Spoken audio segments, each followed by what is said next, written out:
Petrobras apresenta... Muitos dirão que estas poesias falam em tom de comício. Concordo. Muitos dirão que estas poesias foram feitas com sabor de manifesto. Concordo. Concordo porque elas são comício e manifesto. São uma das 1000 formas de se chegar ao povo quando negam ao povo a praça pública. Voluntariosos, rebeldes e com energia única. Mas se muitos disserem que elas não têm beleza poética, discordo.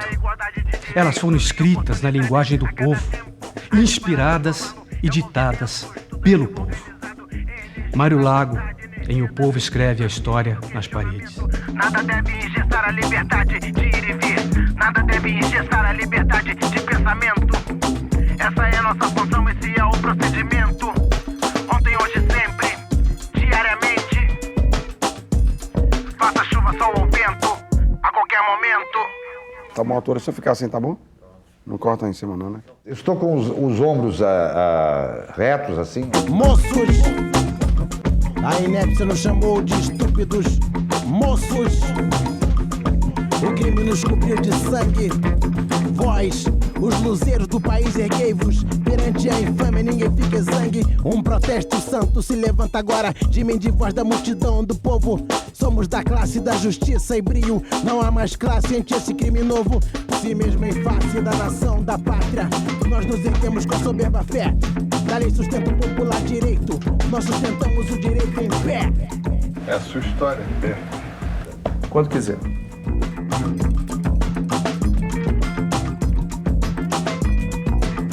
Essa história se faz com fragmentos de memória.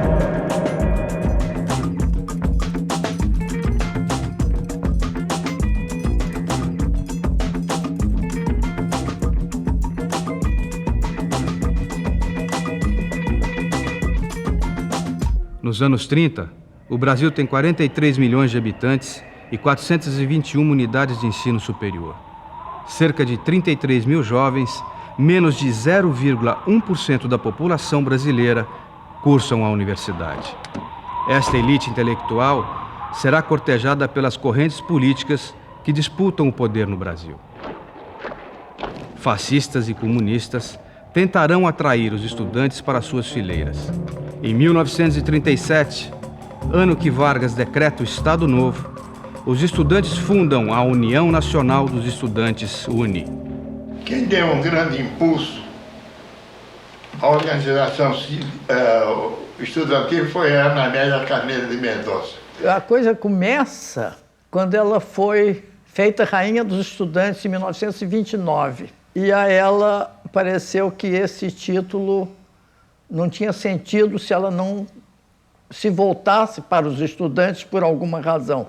Então ela imaginou que a Casa do Estudante do Brasil seria um ponto para acolher e estimular e, enfim, ajudar de algum modo o estudante a estudar, a se realizar no seu estudo universitário. Inicialmente não tinha nenhum papel de dirigir os estudantes. Ela se instala no Largo da Carioca, num prédio com 3 ou 4 andares, em que no primeiro andar ela botou um bandejão. Com a Casa do Estudante, ela sempre fez a maior questão de ser apolítica para receber todas as posturas políticas e atender o estudante dentro das suas convicções, cada um com as suas. Nós queríamos fazer uma entidade de estudantes, cuidando dos interesses dos estudantes, mas ao mesmo tempo uma entidade política, democrática, que foi desde o início, e lutando por todos os interesses nacionais. Getúlio, em junho de 40, fez um discurso em que ele manifestou sua simpatia pela nova ordem, que disse ele ia se expandir pelo mundo. Nova ordem era o que os nazistas falavam. Então, com isso, Getúlio, de certa maneira, se posicionou simpático à causa nazista naquele momento. Isso culminou em grandes manifestações populares. Fizemos 3 ou 4 carros que nos foram emprestados pelas associações carnavalescas. O primeiro era uma espécie de galinheiro. Nós conseguimos galinhas brancas e pintamos de verde.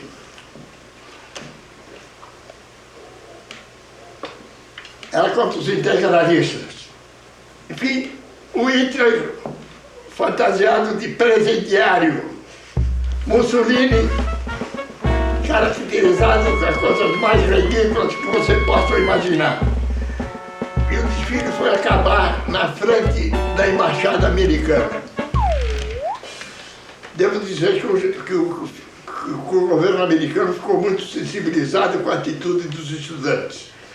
Tanto assim que, na época, o Roosevelt mandou uma vitrola para a UNE. Então, em 22 de agosto de 42, Getúlio, diante dessas grandes manifestações, declarou guerra à Itália, à Alemanha e ao Japão. A imagem do encontro entre os soldados da Força Expedicionária e as estudantes normalistas se torna um registro marcante desta época. E existia um clube no Rio de Janeiro chamado Germânia, que tinha uma sede na Praia do Flamengo. E então ele foi expropriado pelo governo, aonde passou até a sede nesse prédio da Praia do Flamengo. A derrota do nazifascismo trouxe, com as tropas brasileiras que combateram na Segunda Guerra Mundial, ventos de liberdade.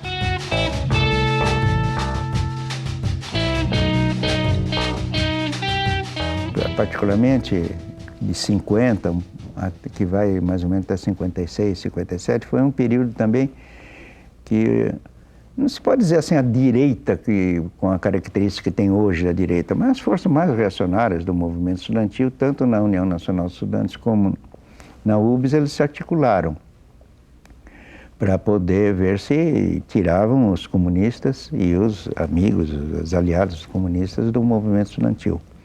Nós éramos mais ligados ao pensamento da UDN, por causa de Carlos Lacerda. Ele não tinha esse tipo de formação ideológica do nosso lado. A formação ideológica do nosso lado era ter liberdade para pensar e agir como quiser. Nós, do Ocidente, tínhamos como modelo democrático de eleições livres os Estados Unidos.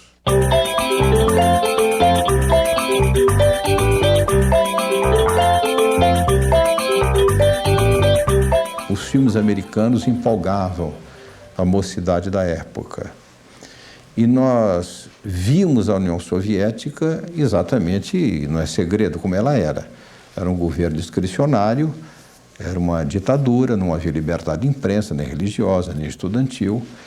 Na UNE, o mimeógrafo rodava panfletos fazendo propaganda socialista ao som da Internacional, tocada na vitrola doada pelos americanos. A União Soviética, pátria-mãe do socialismo, era o exemplo a ser seguido. E o comunismo a utopia em corações e mentes jovens pelo mundo afora. Até Carlos Drummond de Andrade fez versos para Stalin.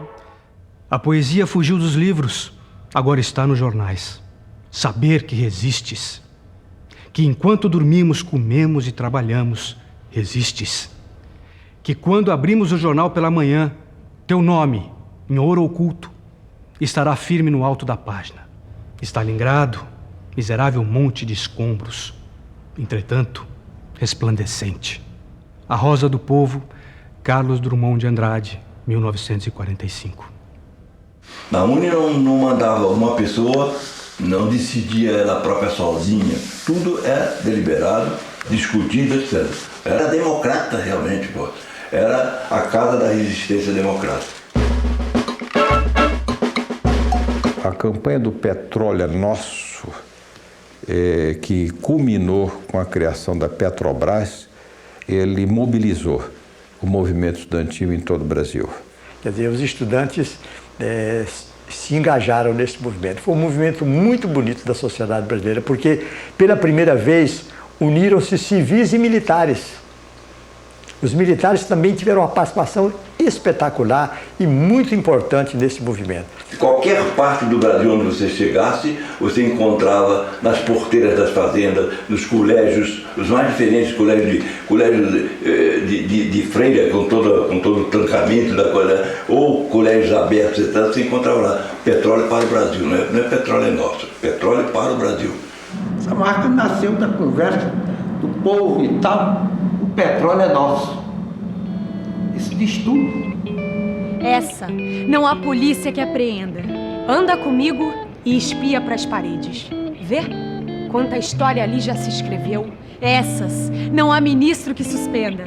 São páginas e páginas de luta que escrevemos com o povo. Como o povo, tu e eu. Porque sempre haverá paredes na cidade. E sempre haverá povo. Os muros são como o povo, se renovam, e onde surgir um muro, mãos do povo surgirão para escrever a sua história. E enquanto o povo sofrer, enquanto tiver fome e sede, história de suas fomes, história de suas sedes. Enquanto não tiver direitos e liberdade, o povo escreve a história nas paredes. Os muros amanhecerão contando histórias. Bota o retrato do velho outra vez, bota no mesmo lugar. Vargas foi eleito presidente da República em 1950, retornando ao poder nos braços do povo. Seu projeto nacionalista e suas concessões para a classe trabalhadora abriram o caminho para a industrialização e o desenvolvimento econômico. Seu governo foi sistematicamente atacado pelos seus opositores. A crise política chegou aos quartéis quando, num atentado contra o jornalista Carlos Lacerda, morreu o major da Aeronáutica Rubens Vaz. As investigações apontaram o chefe da guarda pessoal do presidente, Gregório Fortunato, como mandante do crime. A deposição de Getúlio estava consumada. Getúlio Vargas matou-se na madrugada do dia 24 de agosto de 1954.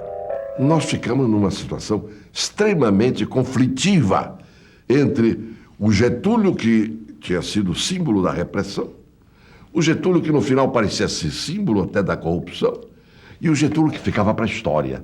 Aí eu acho que houve uma mudança muito drástica na posição política não só dos estudantes, mas de todo o povo brasileiro. Eu me lembro que os comunistas foram para a rua catar a edição do Jornal Comunista Tribuna da Imprensa Popular, porque esse jornal do dia 24 de agosto ainda chamava o Getúlio de lacaio do imperialismo yankee. E eles rapidamente foram tirar o jornal porque tinha mudado. Então começa um novo período, né? Não só para a história do Brasil, mas refletindo também no movimento estudantil. JK é o presidente sorridente que vai enfrentar com charme e carisma o movimento estudantil. Seduz os estudantes. Seu governo, face ao movimento estudantil, divide-se em dois momentos. Primeiro, o antagonismo. Segundo, a convergência. Tinha havido um aumento dos bondes, realmente havia dobrado o preço dos bondes e fizemos a primeira paralisação. E começou. E foi um sucesso, que as pessoas aderiam, porque o estudante andava de bonde nesse tempo. Era a condição básica. Passamos, ensaboamos todos os trilhos, tudo quanto era trilho a gente passou sabão. Preparamos bola de gude também outra vez, né? Assim foi um movimento extraordinário. Ele ganhou um impulso que nenhum de nós esperava. Nós ficamos assustadíssimos. E o pessoal do UDN queria insuflar, não queria deixar acabar a campanha, porque queria derrubar o Juscelino. O Juscelino mal tinha tomado posse. Aí cercaram o Milton, né? Para bater. Todos de cacetete na mão. O Milton teve uma ideia que fosse se enrolar na bandeira brasileira para não apanhar, os caras não terem de bater na bandeira. Aí os PM não sabiam o que fazer, levantavam a bandeira e davam porrada nele por debaixo da bandeira. O negócio, se tivesse sido filmado, teria sido um lance de filme de Totó, de um filme de uma comédia italiana. E ele aguentou firme, ali levando cacetado e se enrolado na bandeira e tal, até que eles levaram o Milton Pereira. E dali para diante, o movimento estudantil passou a ser respeitadíssimo por governo, e até porque o programa de metas do Juscelino tinha o nosso apoio majoritário. Chegamos no Rio domingo à tarde com um abacaxi que nos tinham deixado a gestão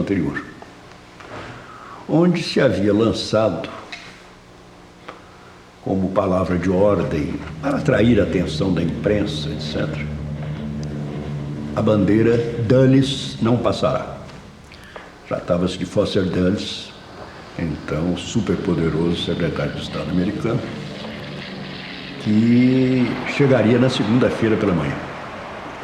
Se proclamava que a UNE tinha um plano secreto e infalível para impedir que Dulles passasse em frente à UNE, né, que era um caminho quase inevitável, porque se hospedaria na Embaixada Americana em Botafogo. Surgiu a única solução possível. Para que Dulles não passe, a UNE se muda. Então, transferimos a sede da UNE para a Faculdade de Arquitetura da Universidade do Brasil, na URCA. Pusemos um pano preto enorme na fachada da UNE, com a frase Go Home Foster Dulles, né? E com isso nós nos livramos do compromisso de que ele não passaria na porta da UNE e não houve atrito maior com o governo. Foi uma saída política. Na saída do Dulles, então, convocamos os secundaristas para a lavagem da Praia do Flamengo. A PEN era um socialismo humanitário, se você quiser. Um socialismo com liberdade, com democracia, que se opunha, digamos, ao modelo soviético. Embora fizéssemos uma frente na política com o Partido Comunista da época, a Juventude, que supostamente eram pró-soviéticos. Logo após a minha eleição como presidente da UNE, eu vim a Brasília para comunicar ao então presidente Jânio Quadros que eu havia sido eleito presidente da UNE. Encontrei um quadro assim, inusitado. Quando nós entramos no gabinete do presidente Jânio Quadros, ele estava sentado lá num computador. Parou durante algum tempo, porque ele era altamente teatral. Depois ele se virou, senhor presidente, bom dia. Eu olhei para trás para ver se tinha algum presidente, mas na verdade ele estava se referindo a mim. Por favor, senhor presidente, tome assento. Eu sentei lá. Aí comecei a falar com ele. Presidente, eu vim aqui para trazer para o senhor, quer dizer, o ofício que comunica a eleição da nova diretoria da União Nacional dos Estudantes. Presidente, um momento. Trata-se um presidente da República por excelência em qualquer país do mundo e no Brasil também. Bom, mas este ato todo, ele na verdade, ele encobria uma situação da crise latente. Quer dizer, por incrível que pareça, nós chegamos para a audiência com o presidente da República e tinham 3 ministros militares. E ele deixou os 3 ministros esperando para nos receber. Evidentemente, já era um sintoma da crise. Com a renúncia de Jânio Quadros, a UNE participa ativamente na campanha da legalidade pela posse de João Goulart. Quem deu o mote da nossa posição foram os militares golpistas, quando eles anunciam o veto ao Jango. Esse anúncio do veto ao Jango dissipou todas as dúvidas.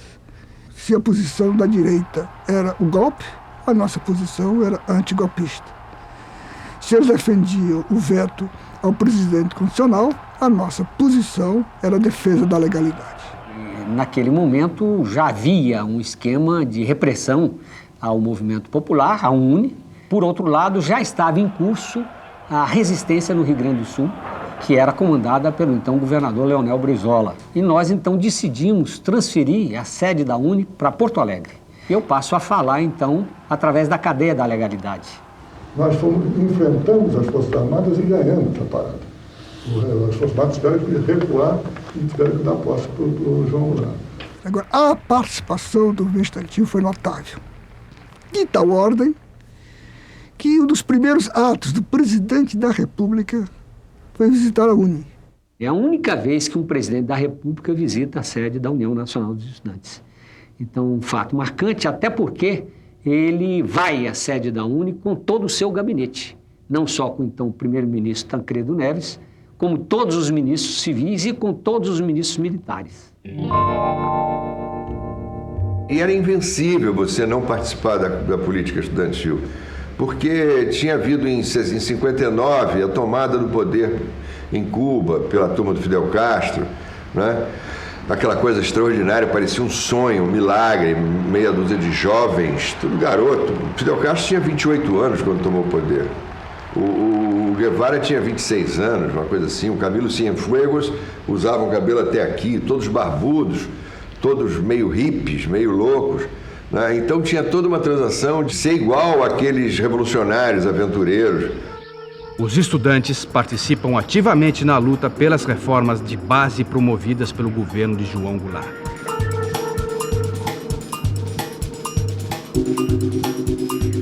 Em 1964, 200 mil pessoas se reúnem na Central do Brasil, no Rio de Janeiro, em comício pelas reformas de base. José Serra, presidente da UNE, é um dos principais oradores ao lado do presidente João Goulart, Leonel Brizola e Miguel Arraes. O tom do discurso foi de mobilização contra o golpe. Mas é óbvio também que o comício de 13 de março esquentou mais as coisas, porque deu à direita uma impressão de poder que de fato nós não tínhamos.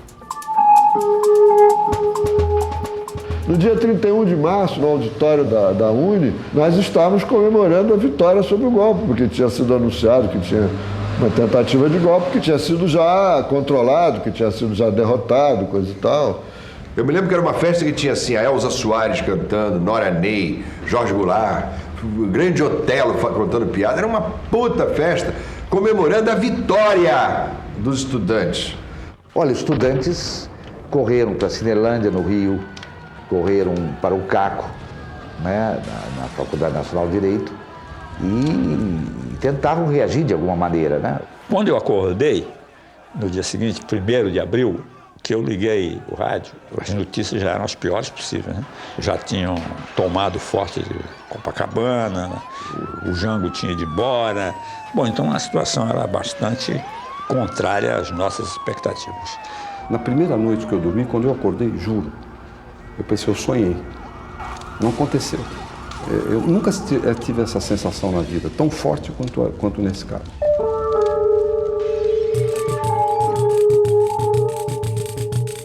No dia do golpe de 64, eu estava saindo do Colégio Andros, onde eu estudava, passei lá na frente do Palácio Guanabara, vi aquele monte de PMs mobilizados ali, que o Lacerda tinha mobilizado, passei lá um tempo, vibrei com o golpe de 64, passei a noite do dia 1º de abril, quando a vitória se consolidou, ouvindo marchas militares no rádio, e muito emocionado e convencido que o Brasil finalmente iria melhorar, né? Uma vez encerrada essa bagunça toda, a ameaça do comunismo e que a democracia ia se consolidar, que haveriam eleições no ano seguinte e que muito provavelmente o meu ídolo, Carlos Lacerda, ia ser eleito presidente da República nas eleições programadas para 1965. 31 de março, quer dizer, eu e mais 2 amigos nos apresentamos como voluntários no Palácio Guanabara. Nós estávamos assim, romântica e heroicamente dispostos a morrer pela democracia. Aí fomos lá nos apresentar na madrugada, por de chuva, por aquele bando de... Ali tinha uma situação que você tinha uma mistura de soldadinhos da PM apavorados, loucos para desertar, e um bando de milicos da reserva, por de fascistóides loucos para matar. Né? Quer dizer, um pessoal assim, extremamente radicalizado. A gente chega, se apresenta e tal, não sei o que, os caras tiveram um lado de bom senso de perguntar a cada um de nós assim, vocês sabem atirar? Não. Isso assim, então vocês vão para casa que os pais de vocês devem estar preocupados e tal. Nós fomos dispensados ignominiosamente, como despreparados para morrer pela democracia. Bom. Minha avó era uma pessoa extremamente reacionária. Marchou com Deus, a família e a liberdade no golpe de 64. E a primeira coisa que ela fez no dia do golpe foi queimar todos os livros lá em casa. Fez uma fogueira enorme no quintal. E a gente já conhecia essa cena de filmes sobre o nazismo. E, inclusive, ela chorava. Tinha um ABC do comunismo de Bukharin. Ela chorava e dizia, olha que ponto nós chegamos, nossa família. Tem o ABC do comunismo aqui em casa. E que, de repente, surgiu um anão, parecia um ET, assim, verde, que era o presidente da República. Nunca ninguém tinha ouvido falar do Castelo Branco. Saiu na capa das revistas, nos jornais, este é o novo presidente da República. O Jango tinha dançado, porque tudo tinha dançado, mas sem luta, sem resistência, sem nada, tudo assim, ó. Fazia parte de todo esse processo de luta contra o pagamento de anuidades. E foram lá, fizeram a manifestação e ocuparam a reitoria e a Faculdade de Medicina, né? Decidiram ficar, eu não era simpático, E depois desse dia nunca mais quis ficar em lugar nenhum, entendeu? E decidiram ocupar e passar a noite ali. E acabou o dia, entrou a noite e continuamos nós lá dentro e tal. A polícia dizendo que ia invadir, e aí nós vamos resistir. E negocia de lá, negocia de cá, chovia muito. Os soldados aparentemente estavam drogados e bêbados. Eu aí propus lá na minha ingenuidade radical, bom, nós temos que fazer o levantamento de ácidos que existem aqui na Faculdade de Medicina, porque eles trabalhavam com isso. A polícia entrou, nós jogamos ácidos em cima. E acharam que eu era um porra louca sem tamanho, que tinham toda a razão. Começaram a botar pedra para jogar em cima dos soldados quando eles fizessem vestido. Era como se fosse um castelo medieval. Os caras doidos para entrar e encher a gente de porrada e nós ali dentro, encurralados. Num momento em que veio uma proposta de negociação às 3 horas da manhã, a polícia fez isso, e invadiu. Quando invadiu, não tinha ninguém em cima para jogar pedra, não tinha ninguém para jogar ácido. E o rapaz, que era o chefe da comissão de segurança, saiu gritando, renuncio, e foi embora, correndo. É o início da barbárie no Brasil. Foi o Castelo, o Geisel, o Médici, o Figueiredo, o Costa e Silva. Foi essa corja que instalou e que elevou o nível da barbárie. E essa barbárie estourou para mim ali, na hora que a porta arrebentou. E aí nós descemos 3 andares de corredor polonês. Eu apanhei como eu nunca apanhei na minha vida. Ernesto Che Guevara morto em 1967. A palavra de ordem do Che: criar 1, 2, 3 Vietnã. Mobiliza a juventude pelo mundo afora. Nem o capitalismo americano, nem a burocracia soviética. Our more dead, so